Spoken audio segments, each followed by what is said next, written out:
பூசணிக்காய் பொரியல் எப்படி செய்கிறதுன்னு பார்க்கலாமா? எனக்கு கொஞ்சம் கோல்ட் ஆயிடுச்சு. ஸோ அதனால் என்னோடய வாய்ஸ் கொஞ்சம் கன்றாவியாக இருக்குது. கொஞ்சம் அட்ஜஸ்ட் பண்ணிக்கோங்க. ரொம்ப சிம்பிளான ரெசிபி, அதே மாதிரி ரொம்ப டேஸ்ட்டான ரெசிப்பியும் கூட. ஆயில், கடுகு, ஜீரகம், கடலப்பருப்பு, அப்புறம் வந்து காஞ்ச மிளகா, அப்புறம் கருவேப்பிலை இதெல்லாம் போட்டுட்டு அதுக்கப்புறம் வெங்காயம், அப்புறம் தக்காளி. வெங்காயம் தக்காளி ஆப்ஷனல் தான், அது இல்லாமல் கூட நம்ம செய்யலாம். அதுக்கப்புறம் பூசணிக்காயை கட் பண்ணி வச்சுருக்கோம்ல அதை போட்டுட்டு அப்புறம் உப்பு போட்டு கொஞ்சமாக தண்ணி தெளித்து விட்டு குக் ஆகிற அளவுக்கு வந்து ஸ்லோ பண்ணி மூடிடுங்க.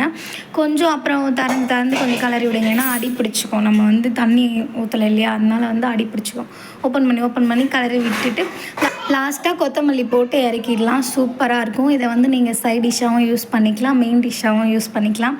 நான் வந்து மெயின் டிஷ்ஷாக தான் சாப்பிடுவேன், ஏன்னா அந்த மாதிரி பசஞ்சு சாப்பிட்றதுக்கே எனக்கு ரொம்ப பிடிக்கும். ஸோ இந்த மாதிரி சிம்பிள் டிஷ் எல்லாம் பார்க்கணுன்னா நம்ம சேனலை சப்ஸ்கிரைப் பண்ணி வச்சுக்கோங்க. ஓகே, நெக்ஸ்ட் வீடியோவில் பார்க்கலாம். Love you all. Bye dears. Tata.